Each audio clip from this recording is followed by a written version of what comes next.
Hello and welcome to Mr. Linford's math course. In today's discussion, we're going to be continuing our talk about the methods of solving nonlinear equations by discussing the process of solving quadratic equations, in particular the quadratic formula. We're going to talk about when to use the formula and what it is, and then we're going to get into some examples of how to actually apply this formula to solve various quadratic equations. Now, as I said, the purpose behind this formula is to solve quadratic, I'll abbreviate that as quad, equations. The formula that we have here is a method for solving quadratic equations. Now before, we also had the process of the zero product property that was also a method for solving quadratics, and we also had the completing the square technique. So how is the quadratic formula any different than these previous methods? Well, remember when we first had the very simple zero product property, we said that we must be able to factor the polynomial to apply that property. And that wasn't always possible. In fact, quite a lot of cases, we had polynomials that couldn't be factored down. So we had to use the completing the square technique.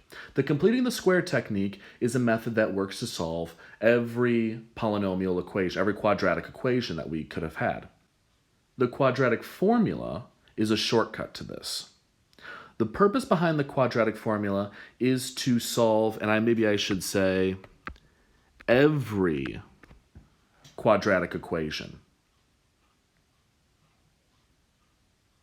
By that I mean that it does not require us to factor. It doesn't require us to factor, so we can deal with polynomials that are prime in the integers, and it is a quick technique. So with that, we can see, for example, this polynomial. Could we solve this using the zero product property? Well, no, because we can't factor this down. There are no numbers that multiply to give us 2, but add to give us -4. So we could use the completing the square technique on this. However, there's another alternative shortcut method. So I would say that this is a quick technique or a shortcut to completing the square. And I'll put shortcut in quotes here, because sometimes it's not necessarily any shorter than the actual completing the square method, but we'll see why that is in just a bit. What I first want to do is take a look at the process for how we can apply this formula. So, first thing that we should do is to make sure that the quadratic equation that we have is in the proper form. We want it to be in ax squared plus bx plus c equaling 0. Basically what we want is we want to have the quadratic polynomial set equal to 0. Okay? Notice I don't care about the coefficients here. In completing the square, I had to have a be a 1. And I'd have to manipulate the equation to get it in that form. That's not true here. A, B, and C can be pretty much anything. Okay? So we're good on that as long as we have the standard polynomial, that quadratic polynomial, set equal to 0. We're good to go. What we should do here is identify what A, B, and C are. We should identify what the coefficients we're working with are. In this particular problem, A is a 1, because there's an imaginary 1 in front of that x squared. B is a -4, and C is a -2. Again, signs come along with this. So, once we have A, B, and C, what we can do is we can plug it into the quadratic formula. This right here is the formula. The formula says that if you want to find what x is, you need to evaluate -b plus or minus the square root of b squared minus 4ac all over 2a. Let's go ahead and let's plug these values in for a, b, and c. So we get x is equal to negative 4 plus or minus the square root of, well, we have negative 4, and that whole thing is squared, minus 4, a is a 1, and c is a negative 2. And this is all going to be over 2 times 1. Let's start simplifying some of the signs here. We end up with, so that's a positive 4, plus or minus the square root of, well, that's just a 16. And then we have negative 4 times 1 times negative 2 is positive 8, all over 2. So let's see what we have here. 4 plus or minus the square root of 16 plus 8 should get us a 24, all over 2. We could simplify the square root of 24. We can get 4 plus or minus the square, let's see, 24 is the square root of 4 times the square root of 6, and the square root of 4 is just a 2. And this is all over 2. So I guess our final answer, if we're fully simplifying all of the fractions, will be 2 plus or minus the square root of 6. This right here is our solution to the original equation. This formula tells us that if you have this equation set equal to 0, here are your answers. All you have to do is plug them into the equation. And that's all we did. Now, again, don't always expect your answer to be a perfect whole number, right? Especially if the polynomial is prime. It's not going to be a perfect whole number. There are some cases where it's going to have radicals in it. Maybe it'll even have complex numbers. But this is how we're using the formula. This formula is something you got to memorize. It's something you got to commit to memory and make sure you have down. You can look up on the internet. There are different mnemonic ways of remembering this. There are a lot of people who commit it to song. Whatever you can, try to commit this to memory. It's going to be incredibly useful, generally speaking, because this is really the method that most students always use whenever they need to solve an equation, or solve a quadratic equation. Anytime they come across one, a lot of times students say, why waste time doing other methods? Why not just use the formula that works every time? So let's continue our practice here. What I'd like you to do, take a minute and solve these two problems. I want you to pause the video, try to get the problems in the correct form that we need, identify the A, B, and the C, and then plug those values into the quadratic formula, and we'll see what we get. All right, well, hopefully you were able to work through these problems and first identify what the A, B, and C are. Then hopefully you were able to apply them into the correct formula. Remember that you're going to have to be careful when working with signs here. Notice in the first problem that we have negative 6. That's what that negative b implies. You have to take the opposite of the b that you're given and make sure that you are properly squaring that negative answer so that we get positive results. And then make sure you're going and actually evaluating the radical that you have. Here I evaluated it to 4i. Now, in the final solution, we could take the extra step and actually go and simplify this to get our fully complex number. You'll notice in this problem that I did in fact result in complex values. This original polynomial was prime in the integers, and in fact it took complex numbers for it to be able to be broken down. In the second problem, you should notice that the original problem is not in the form that we want. We can't identify the A, B, and the C here. Instead, you have to first put it so that it's in a quadratic equation or a quadratic polynomial set equal to 0. Once you have that, you can identify the A, the B, and the C and plug it into the formula. Again, be careful with the signs here. When we have double negatives, make sure that your results end up as positives. And notice that we are able to get, in fact, a real number solution for both of these. We can evaluate the square root of 25 to be 5, and then we can combine these values to get 6/4, which is the same as 3 over 2. Maybe you simplified it to that. And -1. You could have also left your answer as this. I don't care. I just felt like going and actually looking at what those two numbers might be. So, again, make sure you're comfortable getting it in the correct form, identifying the A, B, and the C, and then actually plugging things into this formula. If you need it first, you probably have to keep looking back to what is the formula. That's okay. Make sure you have it written down. Keep using it. But every time you use it, say it to yourself again and again. And then try to start using it less and less as like a cheat sheet and start trying to rely on your memory and see how well you're doing, okay? It's very important that we get this memorized and situated so that we can work with it automatically. Now let's take a look at this problem. We have a t squared minus 2/7 t minus 5 over 49 set equal to 0. Sometimes students will ask me, wait a minute, Linford, this variable is a t. Does that matter? No, it doesn't matter. I could just easily change it to x if I wanted to. So it doesn't matter what that variable is, really. It's all just semantics, really. I could change it to an x if I wanted to. So this is a quadratic polynomial, and we have it set equal to 0. So we need to go ahead and solve this using the quadratic formula. Now, I'm sure a lot of you are thinking, oh boy, this is going to be really messy. I have fractions to work with now.